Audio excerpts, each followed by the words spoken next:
अस्सलाम वालेकुम जी। आज का ऑनलाइन टीचिंग कोर्स में आपका लेक्चर नंबर 5 है, आपका 5 सेशन है एंड टॉपिक है आपका कोर्स लॉन्चिंग।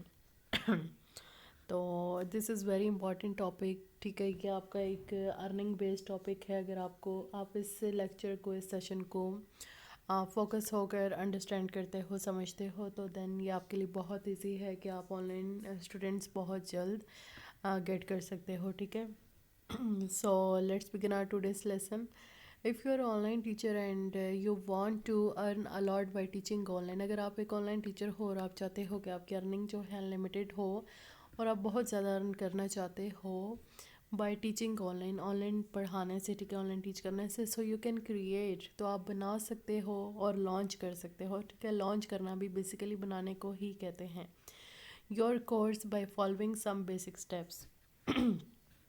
यानी कि अगर आप एक ऑनलाइन टीचर हैं एंड आप चाहते हैं कि आपकी इनकम जो है वो हाई हो, ठीक है, और आप एक हैंडसम अर्निंग करो, ठीक है, तो आप अपना जो कोर्स है वो लॉन्च कर सकते हो और वो कोर्स जो है आप अपना सेल कर सकते हो, ठीक है। और वो कोर्स आप स्टूडेंट्स को, ट्रेनीज़ को वो कोर्स आप करा कर, ठीक है, उन्हें उस कोर्स की टीचिंग करके आप अर्निंग कर सकते हो, ठीक है, और एक हैंडसम अर्निंग कर सकते हो। लेकिन यहाँ पे एक चीज़ मेंशन है कि आपने कुछ स्टेप्स फॉलो करने हैं, तो अगर आप वो स्टेप्स स्किप कर देंगे तो आपको बिल्कुल भी इस चीज़ की समझ नहीं आएगी कि आपने किस तरह से कोर्स लॉन्च करना है, ठीक है।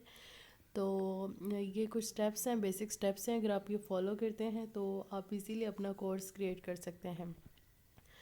फर्स्ट एंड बेसिक स्टेप जो है, this is very important step के select the subject which you can teach easily, ठीक है।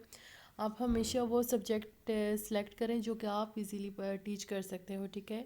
हमेशा कोर्स लॉन्च करने के लिए आपने वही सब्जेक्ट अपना चूज़ करना है जिसमें आपके अपने कॉन्सेप्ट्स अच्छे हैं, ठीक है। लेट्स सपोज अगर अभी एक पर्सन जो है, एक बंदा जो है, वो अगर ग्राफिक डिज़ाइनिंग का एक टीचर कोर्स करा रहा है और उसे उसकी अर्निंग अच्छी हो रही है, लेकिन आपके पास जो स्किल्स हैं, जो नॉलेज हैं, वो है इसकी स्पोकन इंग्लिश की, ठीक है, तो आप अपने सब्जेक्ट को छोड़ के उस वाले पे जाते हैं तो उससे भी आपको रिस्पांस नहीं आएगा, ठीक है। ये हम ऑलरेडी एक टॉपिक डिस्कस कर चुके हैं, चूजिंग राइट सब्जेक्ट, ठीक है। तो ये बेसिकली चीज़ वहीं से आती है, आपने हमेशा राइट सब्जेक्ट को सिलेक्ट करना है अपना।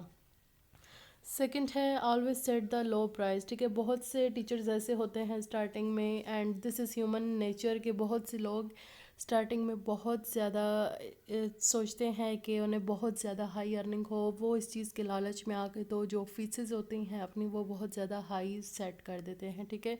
तो उससे आपको क्या लॉस होता है, उससे आपके पास स्टूडेंट्स नहीं आते, ठीक है। हमेशा आपने जो फ़ी है, जो प्राइस है, वो आपने हमेशा नॉर्मल रखनी है, ठीक है। लो से नॉर्मल रखनी है, बहुत ज़्यादा हाई भी नहीं होनी चाहिए, बहुत ज़्यादा लो भी नहीं होनी चाहिए। थर्ड है course should be learning and earning based, ठीक है। यानी कि जो आपका कोर्स है वो जस्ट लर्निंग बेस्ड नहीं होना चाहिए, क्योंकि लर्निंग करके भी अगर स्टूडेंट्स को अर्निंग नहीं होती तो उस चीज़ का कोई फ़ायदा नहीं है, ठीक है। तो आपका कोर्स ऐसा होना चाहिए जिसमें जो है बहुत पर्पसेस जो हैं स्टूडेंट्स के वो सॉल्व हो सकें, यानी कि उससे लर्निंग भी हो एंड उसे अर्निंग भी हो। Learning and earning based course आपका होना चाहिए। एंड फोर्थ है गाइड ट्रेनी स्टूडेंट्स प्रॉपरली, यानी कि आपने हमेशा अपने जो ट्रेनीज हैं, आपके पास जो ट्रेनिंग ले रहे हैं स्टूडेंट्स हैं, आपने उन्हें हमेशा अच्छे से गाइड करना है, प्रॉपर गाइड करना है, चाहे वो आपके कोर्स के स्टूडेंट्स हैं, चाहे वो आपके किसी फिक्स सब्जेक्ट के स्टूडेंट्स हैं, ठीक है। तो ये हमारा आज का लेक्चर था। Hope you all will understand this lecture.